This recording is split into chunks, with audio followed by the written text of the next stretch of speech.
வணக்கம் மக்களே, இது உங்கள் மகாராஜா சமையல். இன்னைக்கு நம்ம சமையல்ல எக் கறி எப்படி பண்ணுறது பார்க்கலாம் வாங்க. அதுக்கு தேவையான பொருட்கள்: 4 கிராம்பு, 2 பிரிஞ்சி இலை, 2 துண்டு பட்டை, 400 கிராம் வெங்காயம், 250 கிராம் தக்காளி, 25 கிராம் இஞ்சி, 25 கிராம் பூண்டு, 200 ml எண்ணெய், 12 முட்டை, 1/2 டீஸ்பூன் மஞ்சள் தூள், 1 டீஸ்பூன் மல்லித்தூள், 2 டீஸ்பூன் மிளகாய் தூள், தேவைக்கேற்ப கொத்தமல்லி, தேவையான அளவு உப்பு. முதல்ல ஒரு பாத்திரம் எடுத்து வச்சுட்டு ஸ்டவ்வை ஆன் பண்ணிக்கோங்க. அதுக்கப்புறம் பாத்திரம் கொஞ்சம் சூடானதும் எண்ணெயை ஊற்றிடுங்க. எண்ணெய் கொஞ்சம் சூடானதும் நம்ம எடுத்து வச்ச கிராம்பு, பிரிஞ்சி இலை, பட்டை எல்லாத்தையும் போட்டு கொஞ்சம் வதக்கி விட்டுறலாம்.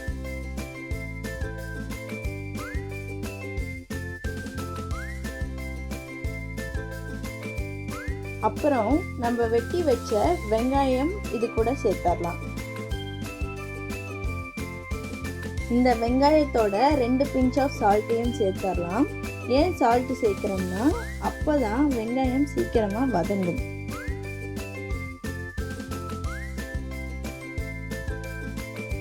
வெங்காயம் நல்லா பொன்னிறமா வர வரைக்கும் நல்லா வதக்கணும்.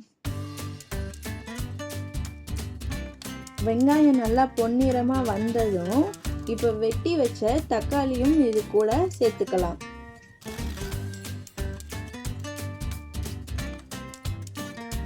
தக்காளி நல்லா வெந்து தோல் தனியாக வர வரைக்கும் நல்லா வதக்குங்க.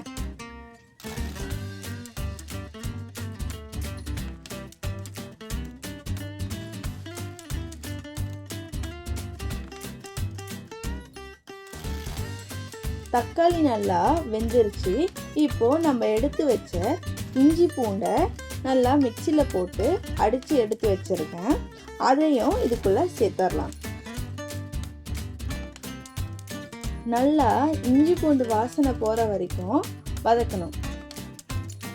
இஞ்சி பூண்டு சேர்த்ததுனால நல்லா கொஞ்சம் அடி பிடிக்கும். அதனால் அடி பிடிக்காம வதக்கணும். நல்லா வதக்கினதும் நம்ம எடுத்து வச்ச உப்பு, மசாலாவை இதில் சேர்த்துக்கலாம்.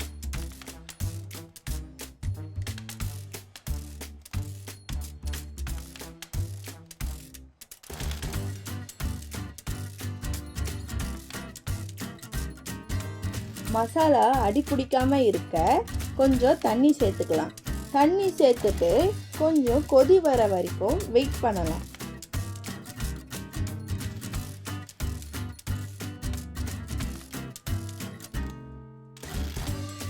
இப்போ கொதி வந்துருச்சு. இப்போ கொஞ்சம் மசாலாவை வதக்கி விட்டு கிரேவிக்கு தேவையான தண்ணி சேர்த்துக்கலாம்.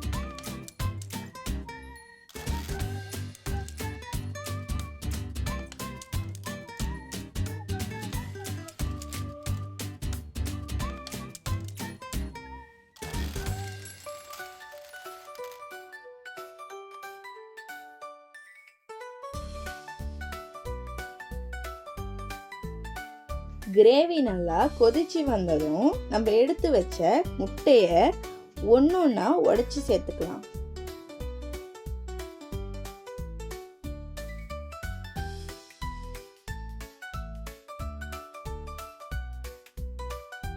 முட்டையை சேர்த்துட்டு ஒரு 10லேருந்து 15 நிமிஷம் வர ஒரு மூடியை போட்டு மூடி வச்சிடலாம். அப்போதான் முட்டை நல்லா வெந்து வரும். இப்போ முட்டை நல்லா வெந்துருச்சு. லாஸ்ட்டாக கொத்தமல்லியை கொஞ்சம் தூவி ஸ்டவ்வை ஆஃப் பண்ணிடலாம்.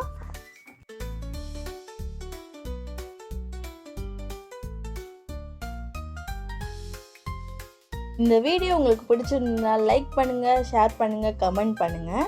மறக்காமல் சப்ஸ்கிரைப் பண்ணி பக்கத்தில் இருக்க பெல் ஐக்கானை கிளிக் பண்ணி வச்சுக்கோங்க.